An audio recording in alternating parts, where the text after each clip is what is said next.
loves his friend linoleum. Linoleum supports my head. Give me something to believe.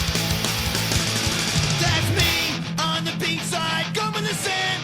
Metal meter in my hand, sporting a pocket full of change. That's me on the street with the violin under my chin, laying with a grin, singing gibberish. That's me on the back of the bus. That's me in the cell. That's me inside your head. That's me inside your head.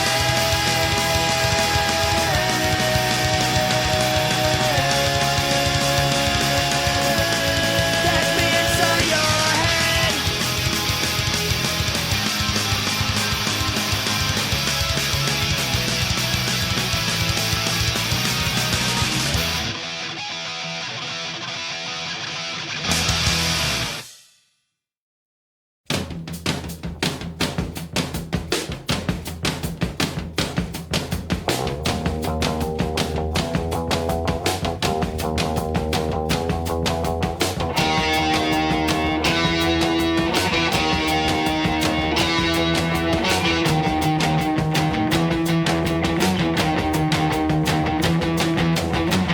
I am Governor Jerry Brown. I are a smile that never frowns. Soon I will be president. Out of power will soon go away. I will be Führer one day. I will command all of you. Your kids will meditate. Your kids will meditate in school. California over others. California over others. Over others. California over others.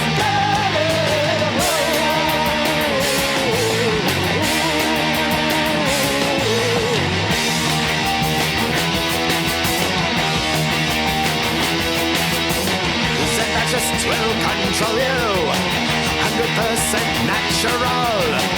You will jump for the master race and always wear the happy face. The close your eyes can happen here. A big blue and white horse is here. The hippies won't come back, you say. Mellow out or you will pay. Mellow out or you will pay. California over others. California over others. Over others. California over others.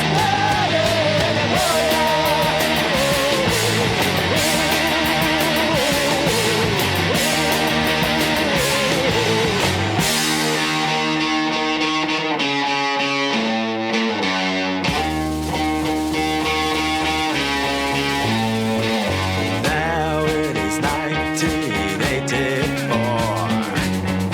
Knocking, knocking at your front door. It's the suede denim secret police. They have come for your uncool niece. Come quietly to the town. You look nice as a drawstring lamb. Don't you worry, it's only a shower. For your clothes is a pretty flower. Die on organic poison gas. Something's already hatched. You will grow, you little clown. When you next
just like the devil.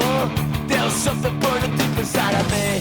Ran into the Puerto Ricans. These girls took us to the fun house where we played a lonely pinball machine.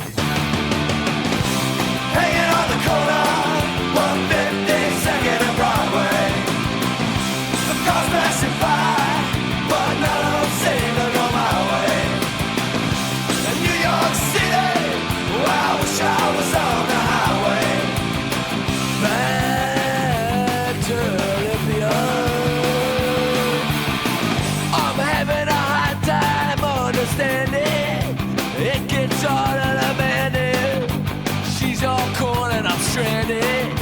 Something burning deep inside of me. All I knew, it's 4 o'clock and she ain't never showed up and I watched 1,000 people come from work. Yeah!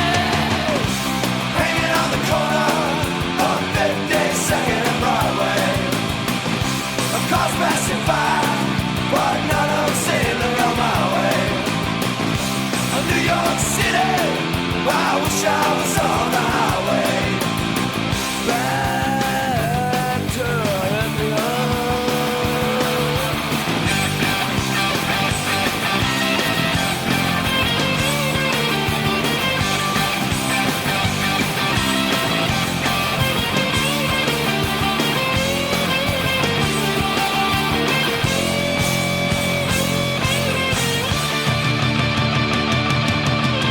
How many times will it take me before I go crazy?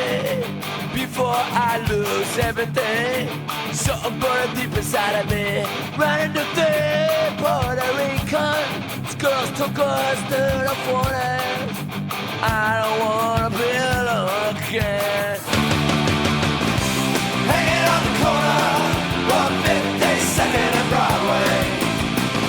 The cars passing by, but none of them seem to go my way. New York City, I wish I was on the highway. Back to Olympia.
Gonzalez here, and let that be your welcome for the next hour. We have with us again one of the most beloved guests on this show. The response I get for you and Arthur Herman, who's also going to be on again, is, I think, the two most popular guests.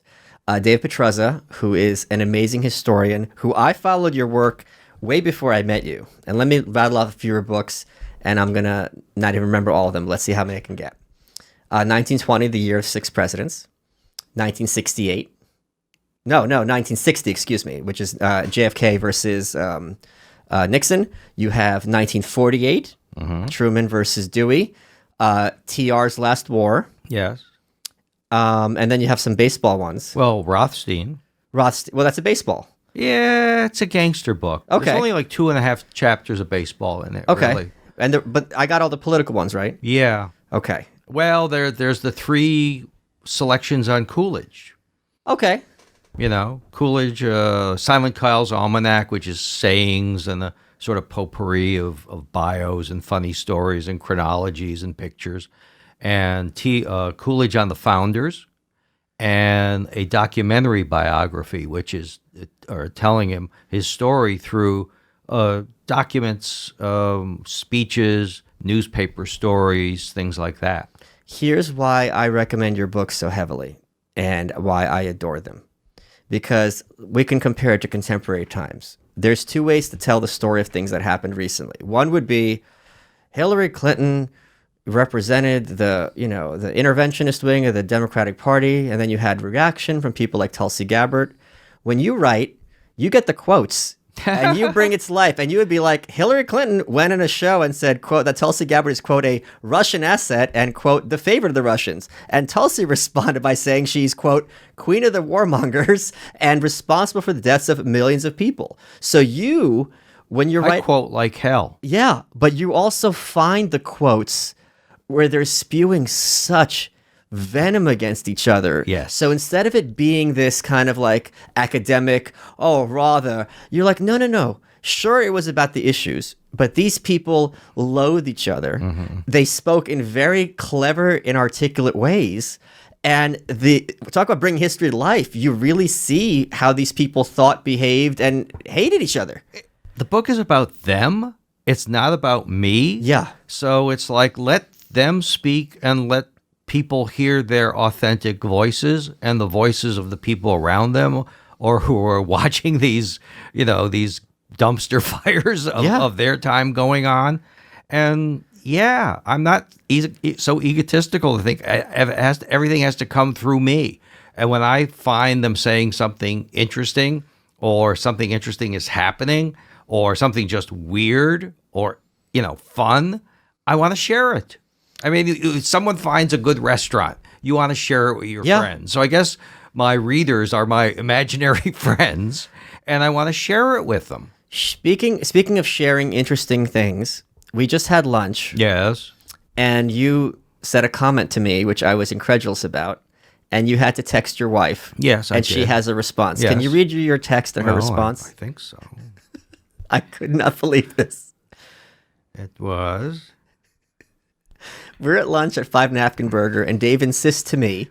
Well, I seem to have recollected having ridden it. Well, you started it. Okay, I'll start again. Because you showed me, you're bragging about your wallet. It's made of giraffe leather. It's giraffe, Yeah. And I said, I think I've ridden a giraffe. Yes. You were skeptical. No. That now you're that's fake news. Well, I was incredulous. I was insistent. Yes. That if you had ridden a giraffe, you would remember this. This is not a casual. Did I ride a giraffe? You would remember having ridden a giraffe. I've ridden many animals. No, that's not true. I've ridden a horse. Okay. I've ridden a camel. Okay. That's many. Noah, you are not. No. So I might have ridden a giraffe. Well, let's see what the wife had to say. I said, did I ever ride a giraffe? Which you thought was an odd message to send to your wife. And she said, I remember a camel. Yeah. So it wasn't definite. It was just her memory of a camel. But you also... But a camel, which would be half of many animals. That's true. Yes. But a camel is much more. A giraffe, I was also incredulous because I don't think giraffes are rideable because their back is at an angle. Yeah. And a camel is. But they could make like a platform to ride a giraffe. So it would be, even. They could build such a thing. They could, but They then I could. think you'd remember being on a platform. I didn't think it was all that memorable to have ridden a giraffe. It is. They're 2 stories tall. Yeah, but they have a ladder you can get up on. You've covered a lot of American history in your work. What do you think the one thing is that people get wrong about American history? One of the things is the Black Sox scandal. They Okay. get that seriously wrong. Yeah, and that's become part of our culture to the point where it's become moored. Say it ain't so, Joe. Yeah. And people will use it as a way to beat, capitalism over the head. Right. The mean owners, blah, blah, blah, blah. Sob sister history. So something else we were talking about, I just had a guest, Mark Hyman, whose book, Washington Babylon, was about the history of American political scandals. And in that book, he had made the claim that the Black Sox, which was the White Sox team that threw the World Series, supposedly, Yeah. originally had their name the Black Sox, not because of their corruption, but because that their owner was so cheap, he never paid for laundry, so their socks turned black, unlike Heshy socks, which are excellent and awesome. I've seen them. Yeah. They're very attractive.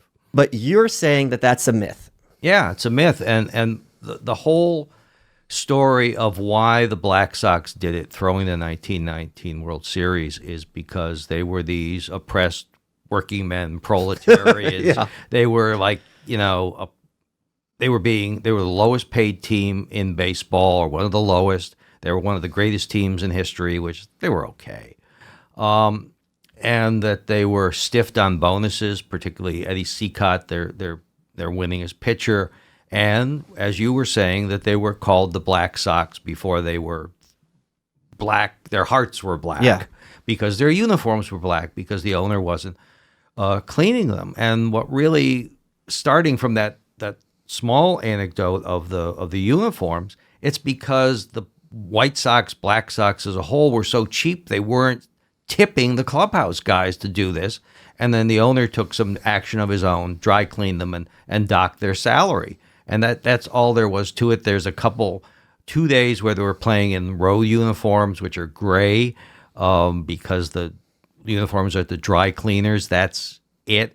And the only reference in print that people can find is that Buck Weaver, the third baseman, was playing in a dirty uniform. And that's it. And that's because he was a hustler, like a Charlie Hustle kind of guy. The White Sox were, when the 1919 series starts, the 3rd highest paid team in the American League. When the season ends, they are the highest of the top 15 players in the American League. 5 of them are members of the White Sox. 3 of them are, in fact, of the Black Sox, who are supposedly underpaid. The salaries are all over the lot. Some of these guys could say they were underpaid. As a whole, no. And the war, they had finished 6th the year before. Why should they be so highly paid? Yeah. They stunk the year before. So no, it's really, and the narrative is told by a guy named Elliot Asanoff. I met, he was later in his life. Seemed like a nice enough guy, but he came from things from a left-wing basis. So sticking it to the man like this was natural to him. He didn't have all the data which has come out that I just cited, so you could say that in his defense. But then, as we're saying about, stories about maybe even giraffes, how the story starts one place and then goes other. So it's like, Charlie Comiskey was so cheap that, and the story builds with each telling.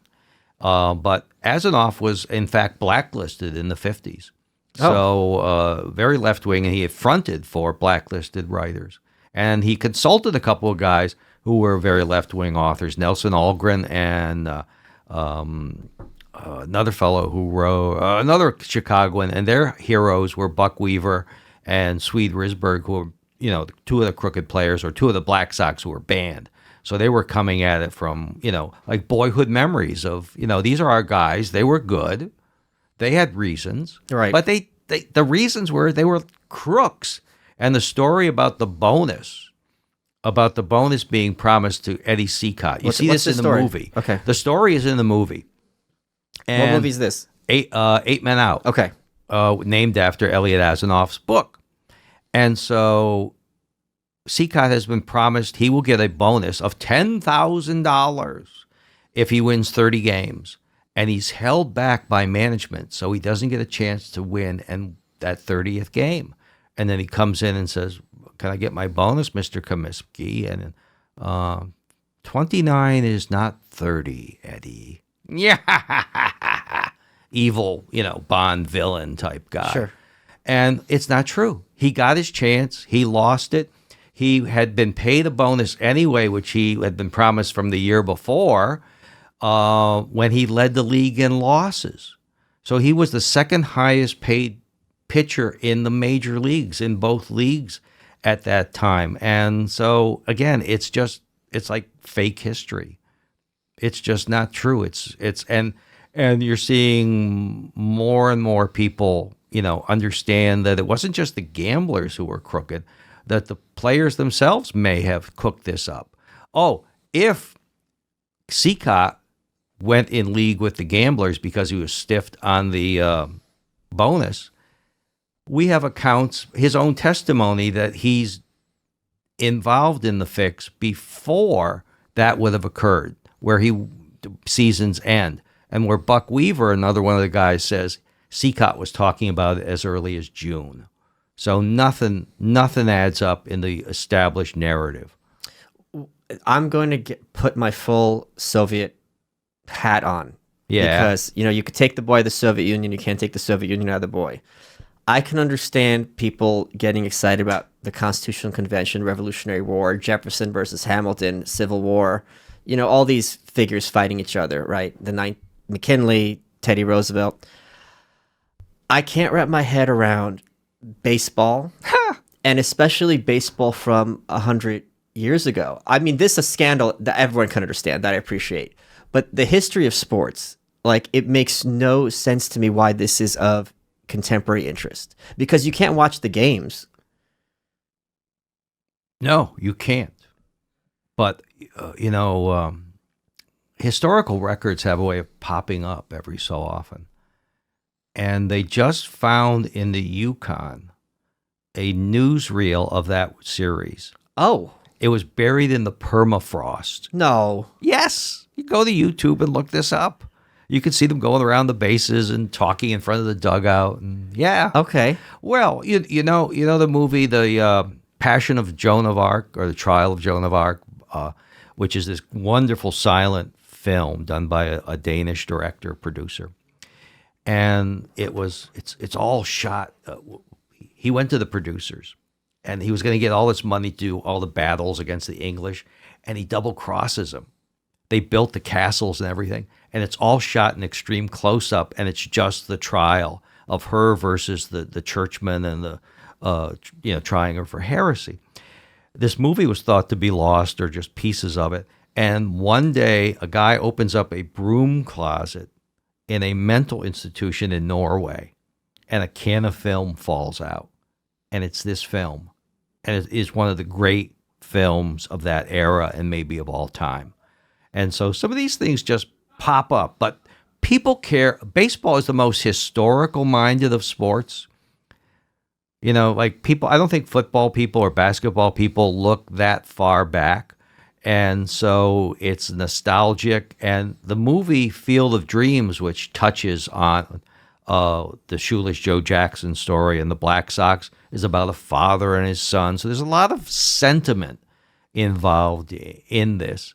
And and one of the things which drives the controversy is the Hall of Fame.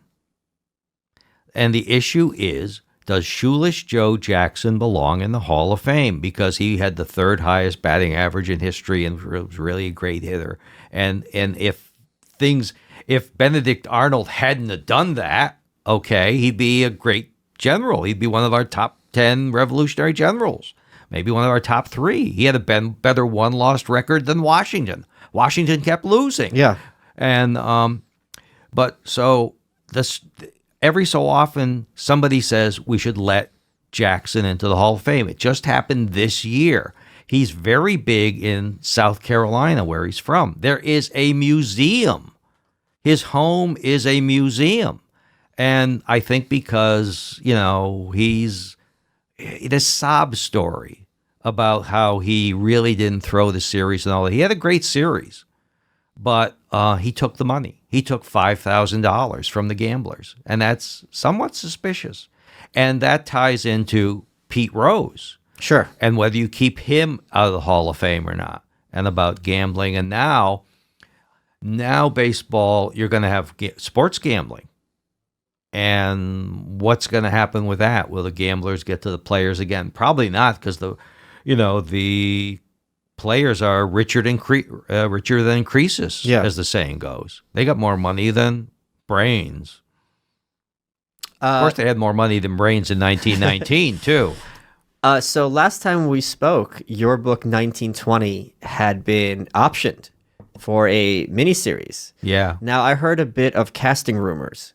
Is it true that Anna Navarro had to lose 200 pounds in order to play William Howard Taft? Well, I can't comment. I can neither confirm nor deny. But it's still going forward. Oh. And it was optioned 18 months ago. Yeah. Which means it expired. Oh, okay. But it was renewed. Oh, nice. Another check. Another check. Yeah. Checks are good. Yeah. But more so, the promise out there of bigger checks and fame and fortune and all that. So Charlie Mathau is the fellow who had, Walter Matthau's son, is the fellow who has optioned it and now re-optioned it. And he's developed a couple versions of a screenplay for the first episode and is still charging forward with it. It will be kind of interesting to make, because casting, I think, if you do a show, a movie, and you've got young characters, you can get people at the bottom end of their earning power, and you can hire some very talented people coming in. You can get the cast of The Deer Hunter, Sure. who are like kids almost. But, you've got to get mature people to play people in contention for the presidency. And worse, you've got to get people who look more like William Howard Taft and Anna Navarro. Yeah. Or more, worse, that they've got to look like Franklin Roosevelt or Theodore Roosevelt, or people who know, the famous guys. Maybe they're not going to know what Warren Harding looks like. I think, what's his face? Alec Baldwin would make a good Harding physically. Does he have Negro blood also? Well, you know how that had played out. No. Well, what happened was, I think it's probably 2 years ago now. Time flies. And there was a member of the Harding family who I think was a doctor. It was a family of doctors except for him. His parents were doctors. Everyone was doctors. So he reads these historical books too.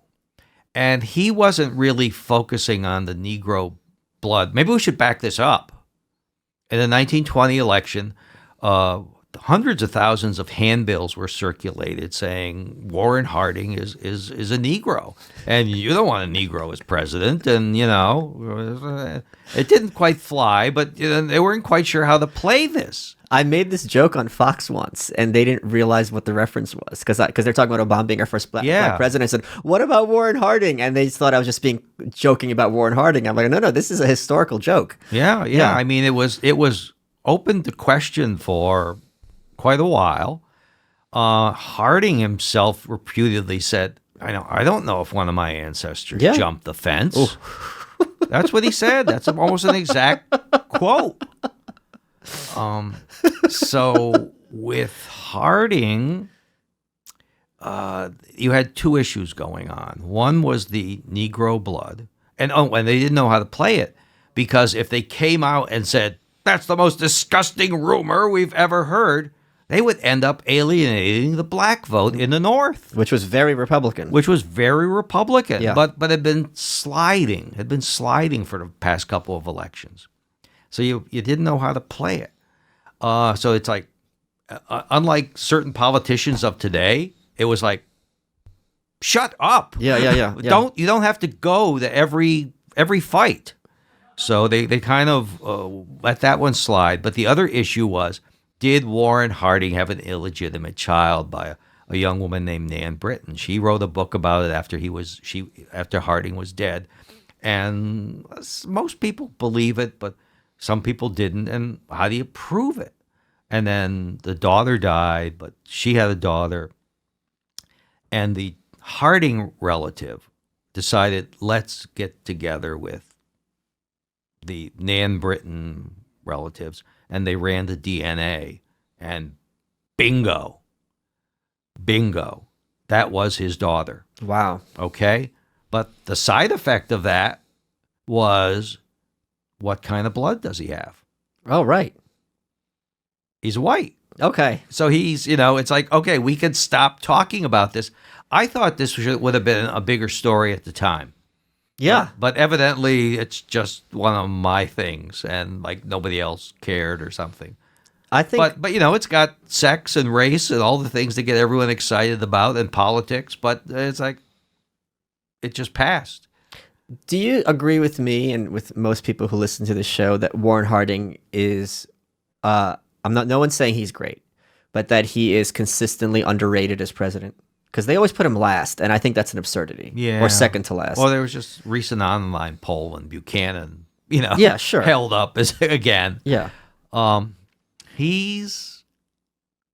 There are the scandals. And Sure. I don't mean sexually, but there are a couple of bad appointments, really bad appointments. Corruption. Some of which he could have seen coming. As Attorney General, nobody liked him, but he was the campaign manager. So I'm not going to be an ingrate, but everyone was like holding their nose on that one. The Secretary of the Interior was confirmed in like 3 minutes or something. It was the world's land speed record. I just read, maybe you know this, that after Warren Harding was elected, or after he was sworn in, I think he literally, because he was the first sitting senator to become president, he stood in the Senate floor, read his appointments, and they just approved them by They just went acclamation. bang, bang, bang. Yeah. And Fall, who was the crooked Interior Secretary, there was no controversy. Nobody saw that one coming. The Veterans Administration guy, who was actually a favorite of Harding's wife, stole an incredible. That was worse than Teapot Dome, in my opinion. Okay. Stealing from the crippled, wounded veterans. That was lousy. Good Lord, of World War One? Yeah. That's They horrifying. robbed the Veterans Administration blind. Oh my God. Okay. Horrible. A guy named Charles Forbes. And then there were, prohibition-related things with Sure. with Doherty and the Attorney General. So there are those things, but they're balanced by some very good appointments, like Hoover, progressive as he was, Hughes, Secretary of State, Taft at the Supreme Court, and he gets the idea of limited government. He really is consistent and I think thoughtfully conservative. And he cuts the government as much as Coolidge does and sets the Coolidge Mellon tax cuts rolling. Coolidge finishes them. They're unusually consistent in terms of ideology, president and vice president, because you don't always see that. There's usually some sort of friction, but the policies are of a piece, and they're good policies. So he is underrated. I think he is underrated. Yeah. Yeah. The country does pull out of the Depression. He doesn't mess it up. He gets the government spending down. He gets the national debt down. And even under his administration, they get like the 8-hour day in steel mills. There's some what would be called progressive labor legislation. And he frees Eugene V. Debs. Yeah, he does. He's not a mean guy. Yeah. People say, would he have dumped Coolidge in 24? I don't think he would. Why would he? Well, they thought that Coolidge was a drag on the ticket. How's that? Well, for one thing,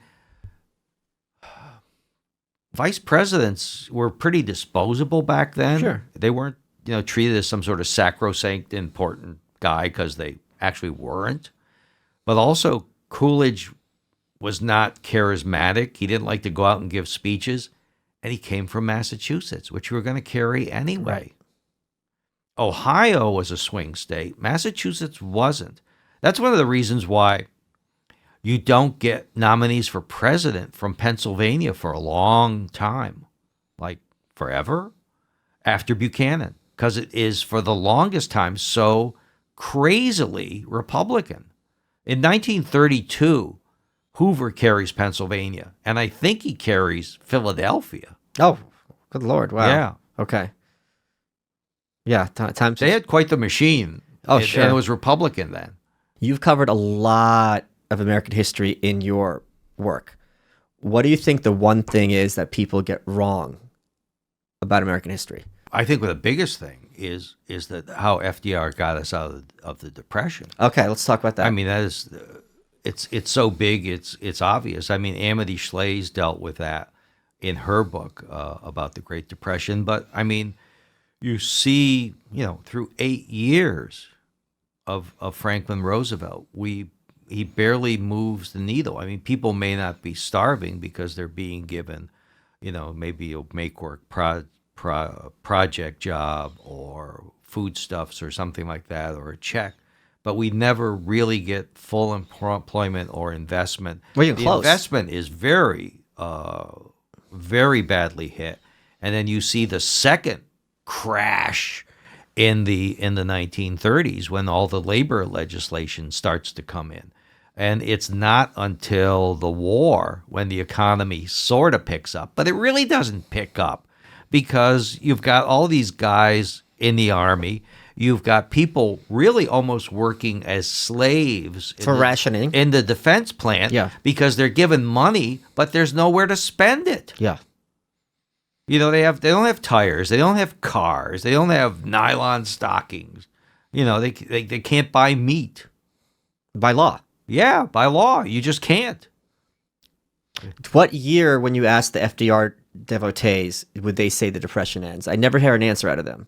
Do they have? There is no answer. Right, there isn't one. There can't be an answer. I mean, well, he got reelected so widely in 1936. Things must have been great. It's just that things had stabilized. The bottom had kept falling and falling and falling with Hoover, so you just didn't know where it was going to end. Right. With FDR, there was at least a platform, but it wasn't moving up. Do you think Landon would have been a better president? Deeds, not deficits. He might have been, but a lot of it is salesmanship, and FDR had that in spades. I mean, he was doing the same stuff that Hoover was doing, right. But the great example is Hoover is talking about, we're going to close the banks. We're going to close the banks, so you're not going to be able to get your money out for a while. And Hoover calls it, or wanted to call it, a moratorium. And it's like, boring. FDR, I'm declaring a bank holiday. Now, who doesn't love a holiday when you can't get your life savings out? I just recorded a episode with Tom Woods, the very failed podcaster.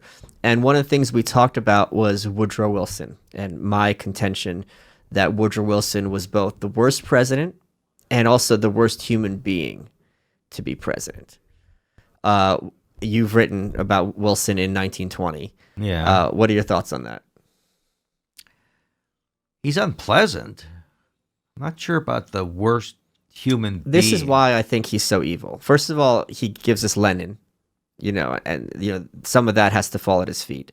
But also this idea, he's really messianic. He is. That to me is extremely evil. And actually rare Yes. in the presidency. Yes. Even a guy with as big an ego as like Franklin Roosevelt or Theodore Roosevelt. Or even Trump. They have some sense of perspective When he gets the presidency and someone comes to him who's assisted him, it's he says, "I owe you nothing. Divine providence made me president, and nothing could have stopped me." Holy cow. Yeah. Holy cow. Not good. No. And the way he will turn on everyone who's made him president, and these issues become life or death because they're his issues. That's the League of Nations. If he had compromised just a little bit on that, he would have gotten the United Nations or League of Nations for whatever that was worth, which wasn't worth anything, as we've seen by how the United Nations has turned out. Henry Cabot Lodge was right. This was garbage. Although I think it was Lodge who came up with the term League of Nations. Was it? At a speech at Union College near where I live. And people would toy with this idea before Wilson. Theodore Roosevelt would, Lodge would, there was Taft. Taft was a supporter of the League itself, and Hoover was. But it's Wilson who it's like, this has to happen. This must happen. Or otherwise it's the greatest calamity on the face of the earth. There's no other way to deal with this than through my way. That's where he's really sick. Yes. Yeah. And just when, Teddy Roosevelt, that was in your book, I think, when Teddy Roosevelt dies and Woodrow Wilson just has this little smirk on his face when he hears the news. Not just a smirk, but he's coming back from Italy to Versailles or Paris, and he gets there, and David Lloyd George is saying, "I'm sorry to hear about your predecessor." Prime Minister of England at the time, yeah. And Wilson just lets loose, and Lloyd George, who had been around the block a few times, said he was just stunned by the amount of vitriol that came out of Wilson. Yeah. Well, and I mean, I think Wilson, I use the term in my book, evangelical left. And my point is that the contemporary hard left are a direct line from Wilson. It's this kind of millenarianism kind of idea that you have to save the soul of the country. He puts as much toward government intervention in the economy as FDR. And he does it earlier. But he also does it for FDR, I think, was like, all right, we're in a crisis. And he does it without a depression. Right. FDR is like, we're in a crisis. Things aren't working. Let's try stuff. Let's throw things against the wall, see what sticks, right? I don't think FDR was an ideologue. FDR certainly didn't think, the fact that he had, his opposing Republican candidates in his cabinet during World War II, I don't think anyone had to put a gun to his head to do that. He had Republicans in before World War II. Okay, I think 3 of his first cabinet were Republicans. Right. Yes. Harold Ickes, Interior, a guy named Woodall or Woodson at Treasury, who dies very soon, and Henry Wallace. Yeah. Not the Henry Wallace. Yeah.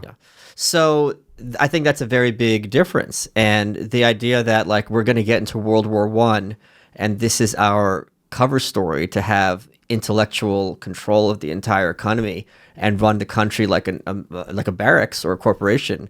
This is all the propaganda. Yeah. Too. Before Goebbels, there's what we put out during World War I. So for these things, I find, but I think a lot of that it can be traced to today in a pretty direct line. So my point is, whenever I use the term evangelical left, a lot of times these boomers will yell at me like, "Oh, that's a contradiction in terms." I'm like, no, these people, the left, this whole idea of hardcore leftism and hardcore religion. He's very religious, extremely so. He prays on his knees every night. Yeah. And I mean, there was this whole idea that we're going to save the soul of America, Carrie Nation and prohibition. This went hand in hand with progressivism. With Theodore Roosevelt, Roosevelt is a regular churchgoer. But when you take a look at why he thinks church is good, it seems to be because they're going to raise up these ignorant people living in the slums, and they're going to make real Americans out of them. That's sort of a social gospel sort of thing. Yeah, but Wilson was the social gospel incarnate. Yeah. We have to, save the soul of the world through force if necessary. Yeah, and if you don't have the League of Nations, you're going to break the heart of the world. Yeah. But the most absurd example of his rigidity to me is when he's president of Princeton, and there's a struggle over where you're going to locate the new graduate school buildings, and he wants it right in the middle of everything, and somebody else wants it right on the outskirts. Part of the reason is so you've got room for growth instead of having everything jammed in forever. And Wilson makes this into a national issue and a moral issue. Will the American people tolerate the segregation of graduate students in this most... It's like, what the hell are you talking about? Most of these people aren't even going to high school anymore, or at that point. One of the other things that we attacked Wilson on was there's this myth, and myth in the sense of fiction, that between Civil War and the Civil Rights era, it was a consistent gradual increase for Black Americans and former slaves. In fact, things got better, and then things got a lot worse. Boom. And it was worse by design. And Wilson was one of the main... When people say Wilson's racist, right? It's not just he's a racist by contemporary terms, which they all were. He was a racist by the terms of his day. Yes, and he was criticized for that by Theodore Roosevelt. What you're talking about when things get better, I mean, blacks are freed and they have representation in Congress from the South, but then the progressive era, the populist era comes in, and the Jim Crow era, it's pretty much simultaneous that the worst parts of Jim Crow are where it all comes in the rush. Populism, progressivism, and a lot of the progressives are big-time racist, like Wilson. You take a look at his cabinet. It's very Southern, and one of the things which swings the 1918 midterms is not even the war. It's that the farmers in the Midwest are being told by the Republican Party that Wilson is favoring the farmers in the South. Oh, okay. So a farm policy and Burleson, who was the Attorney General and the Postmaster General and the Treasury Secretary, a lot of these guys are Southerners, and they are going to segregate the Treasury Department and the local federal offices in the Washington, D.C. as they never had been before. So W.E.B. Du Bois, who was getting kind of tired of the Republicans, actually under Theodore Roosevelt and Taft, they were pulling away from support for blacks. And we're trying to figure out how can we get the Republican Party among the white Southerners. So the blacks were starting to get like, we're not getting anything from these guys. Yeah. Let's try this Wilson guy, which is wrong. Right. Okay. Yeah. But they thought it might work. And Du Bois, who's the founder of the NAACP. One of the founders. Yeah. One of the founders, big guy in the WA. He is the editor of their magazine, The Crisis journal, The Crisis. Yeah. Later becomes a communist. Oh yeah, I just finished a biography of him. Yeah. What's fascinating, the Harlem Renaissance was in many ways a reaction against him, because at one point he says all art has to be propaganda, and the work of the Harlem Renaissance was no, we can talk about black people getting drunk and going to parties and treat us like everybody else. And to him, it was like the representation has to be uplifting the race and so on and so forth. Yeah. This is a big conflict back then. There were big struggles within the NAACP involving him and the leadership. Eventually, he's bounced because he supports Henry Wallace in 1948.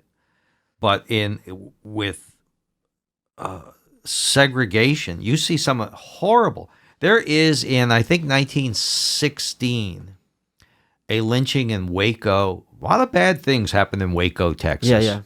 Heloise.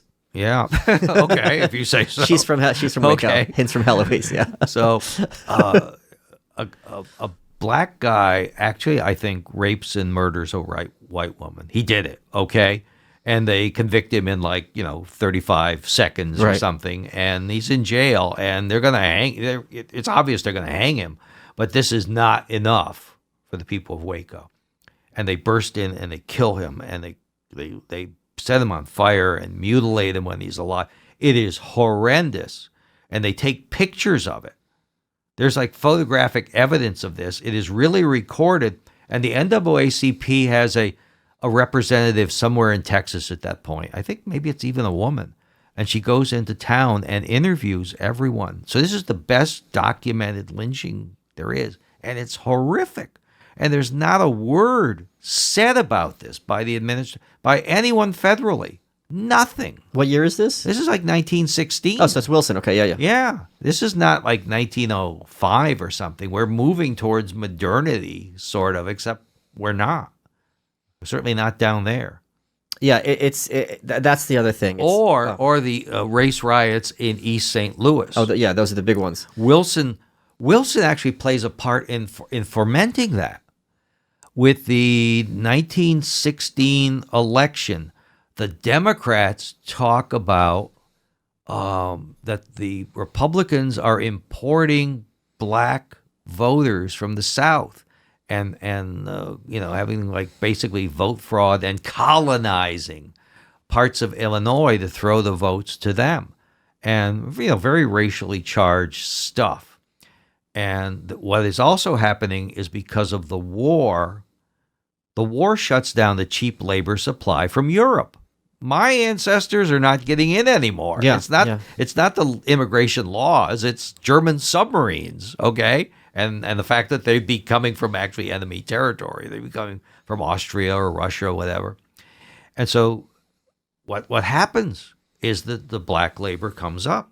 And in some cases, they're like strike breakers. The unions are very much opposed to hiring black guys.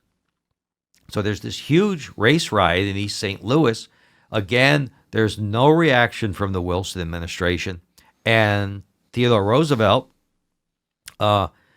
there's a rally at Carnegie Hall to celebrate the new Russian democratic regime. This is before Lenin. This is Kerensky.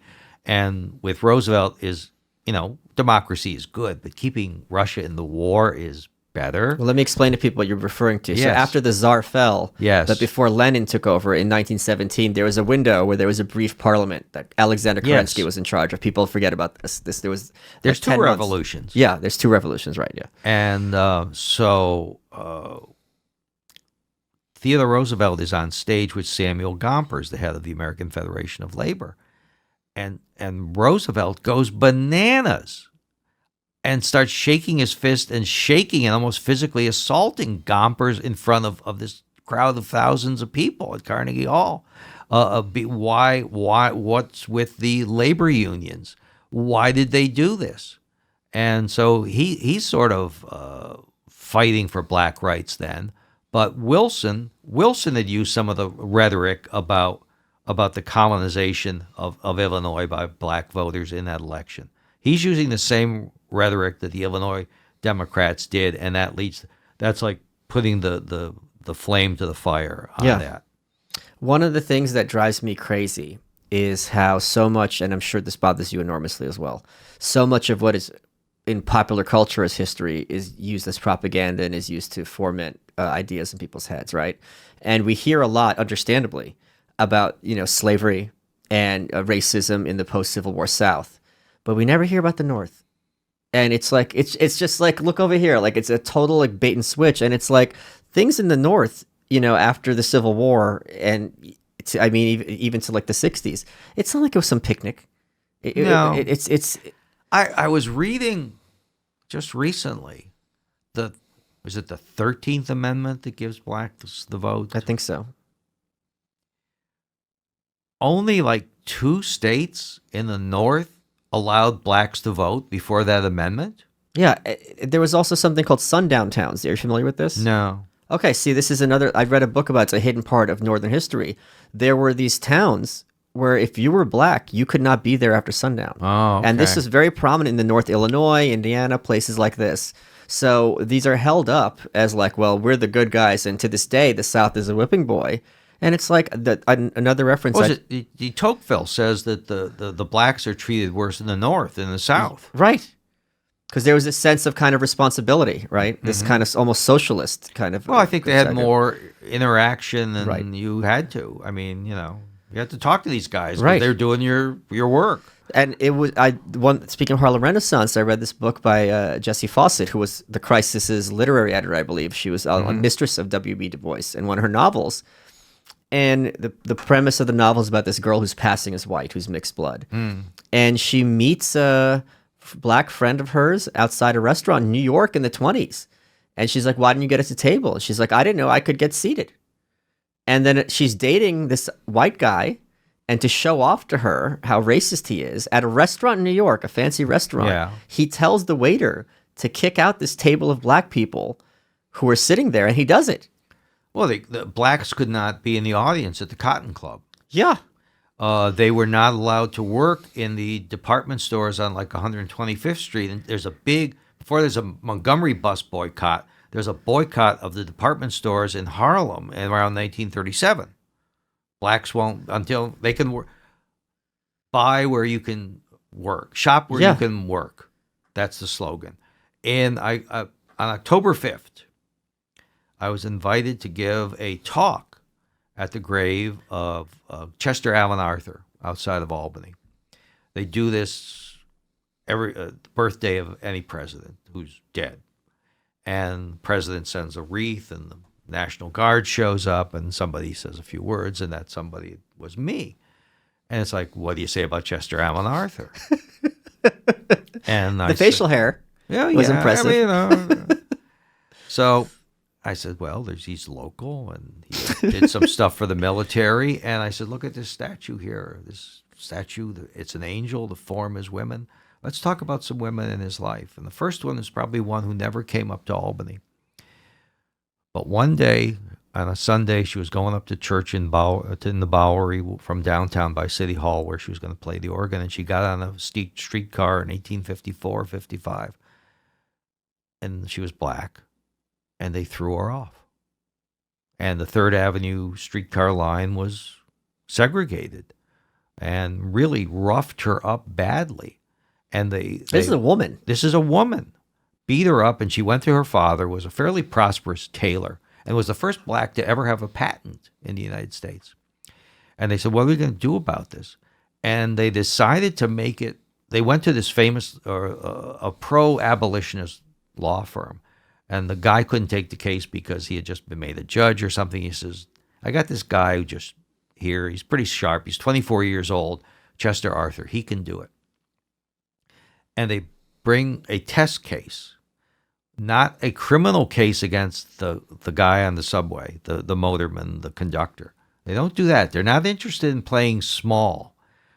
They want to bring a civil suit against the streetcar line because it's where you have the pressure against the corporations. Yeah.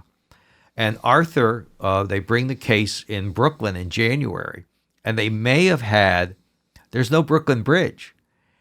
They either had to go through on a boat with choppy ice-filled waters, or they may have even walked across the East River. Yeah, on the ice. Yeah, to do this, and they win. But up until that point, blacks could be thrown off of public transportation. And that 100 years before Rosa Parks, that was what was going on in New York. And, Chester Alan Arthur, civil rights leader. Let's talk about another president we just mentioned on our walk here, who I learned about this on Family Guy, Grover Cleveland. Yeah. So first, only president to count twice, two non-consecutive terms. Yeah. And to hang a man, I think. But he's also kind of a pedophile.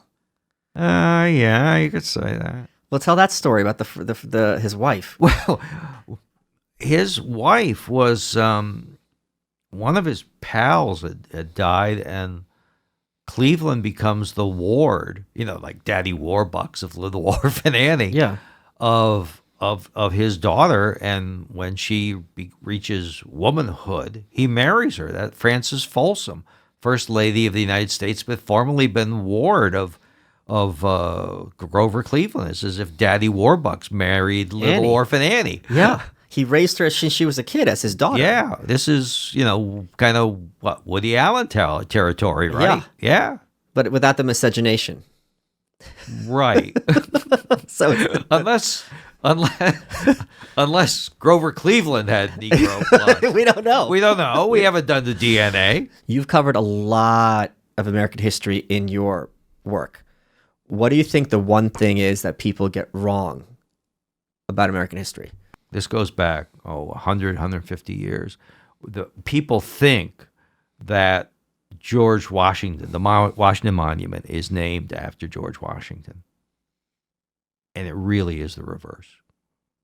So you've now been working on, can we talk about your next project, or is it too premature? Yeah. You've been working on, what happened to your book about Alton Parker, the only failed presidential candidate who doesn't have a I biography? thought about that. And actually, I had a publisher who was interested, an academic house. Okay, but they don't pay well. They don't pay well. It seemed like a reasonable house, nonetheless, that they seemed to be able to generate some publicity and put out a nice product. I think aside from the fact that it was about Alton Parker and not the 1904 presidential race. Yeah, who lost to Roosevelt. Theodore Roosevelt in a And who was a judge. landslide. Yeah, he was a judge. They used to put judges, take them off the bench and put them Right. in the game. Yeah. You know? The guy mentioned to me, well, we do peer review. Okay. And it's like, I don't think I want peer review. Yeah, don't you know who I am? This is what I do. I don't have peers. I don't have peers. I've written a giraffe. I have. Probably. Maybe. Let me ask my wife. Right. That's your peer review. My wife's my peer. That's right. So, I don't know. I don't think I want to do this Yeah. because I don't write like an academic. Right. The kind of books you write, you can read them on the plane, on the beach. It's really fun. I really enjoy reading your writing. So it's like, I don't think I want to do this. Right. Not that way. And in fact, I met this guy just in Carnegie Hall. We ended up having lunch with him the other day. How'd you get there? And practice. And we walked up from 37th Street. But, he had done a book and was the first, he had gone through peer review. And I'm like, okay. And they kicked it around and now he had to do it again. And he said there were some improvements, but I don't know. Yeah. I don't know. So this memoir you're writing about, or you're talking about, you were discussing the kind of the death of, well, why don't you describe in your words, like what you thought was cogent?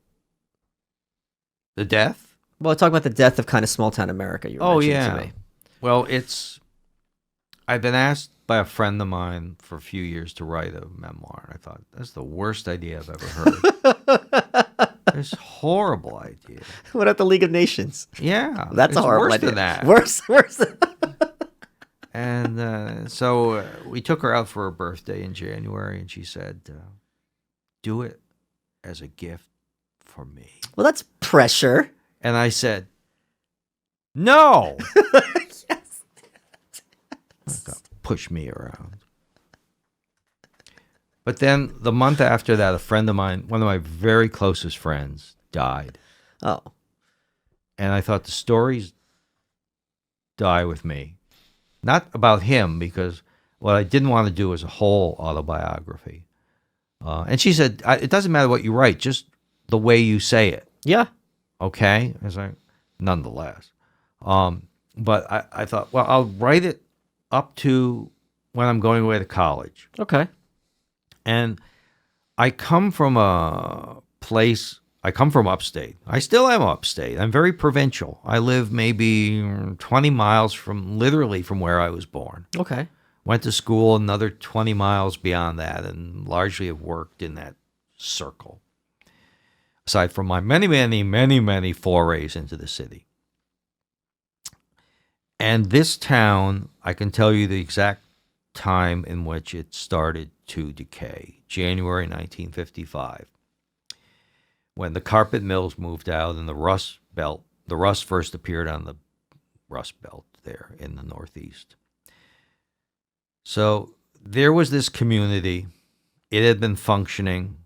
It was working class, manufacturing, immigrant. The town was 75% Catholic. It was really, biggest group was Polish.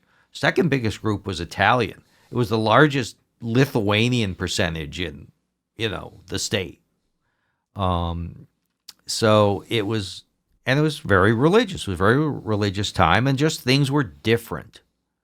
So to explain to people what was different about them, it's like, let's do this. let's write this down before it's forgotten. And, people from my social background are not of a great literary bent. Nobody else is going to do this. But nonetheless, I thought, I'll write 20,000 words and self-publish it and show it to my friend. And Sure. I did 74,000 words in 3 months. Oh, so this was really a labor of love.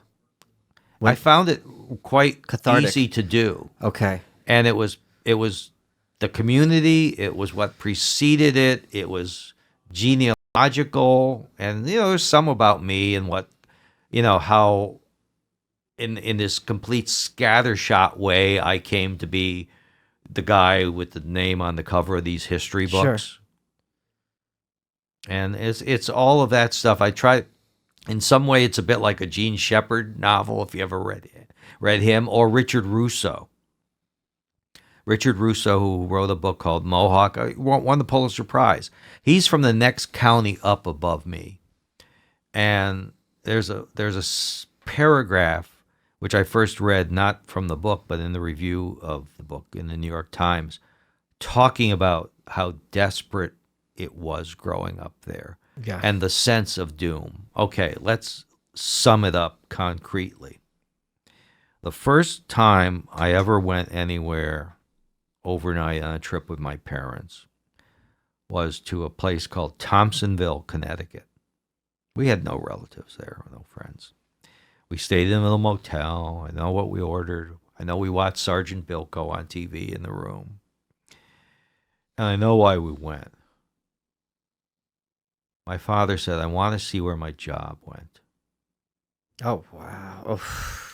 And he went out, Good and we Lord. went, and he drove to the factory gate, and we got back in the car, and we went home. And that's kind of the story of Amsterdam, New York. Good Lord. Do you have a title? Too long ago. Yeah. Ooh, that's good. I got a question. I'm gonna put you on the spot. You're not gonna have a good answer, I don't think, because this is a tough one. Sometimes you'll have an answer, then you'll think of the question. I'll give you. This is where I'm going with Whatever. this. What is your favorite title for a biography or autobiography? And the reason I asked that question is I have on my shelf Gertrude Stein's partner, Alice B. Toklas, and her autobiography is called What is Remembered? And I'm like, I love that title. I remember a bio of Joe McCarthy called When Even Angels Wept. Ooh, that's good. That's evocative. Yeah. Yeah. That is, wow. Okay. That's a good answer. I guess I didn't have to put you on the spot. Okay, David, we're running out of time. What has been your favorite part of this interview? Oh, I guess the giraffe. You are welcome.